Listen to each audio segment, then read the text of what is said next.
Es gibt einen kleinen Flomi-Haul, weil ich bin gestern am Flomi mit meinen Eltern, weil ich genau in einem Monat dort auch einen Flomi-Stand wird haben, am 25. Februar. Ihr könnt gerne vorbeikommen.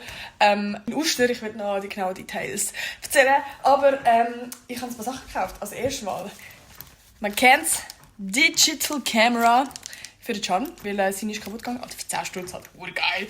Funktioniert einwandfrei. Dann 3 Schallplatten. Es ist scheißegal, was es für Schallplatten sind, aber Leute, das ist so geil. Wenn ich so nachher kann irgendwo anhängen kann. Alter, wie geil! Das ist schon ein vieles Mittel, aber könnt ihr mir bitte schreiben, dass es geil ist, Alter. Keine Ahnung. Gut, und jetzt kommt das Highlight. Ich habe das so gesehen, ich muss sagen, oh mein Gott.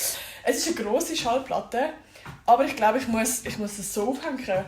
Alter, seht ihr, wie schön das ist?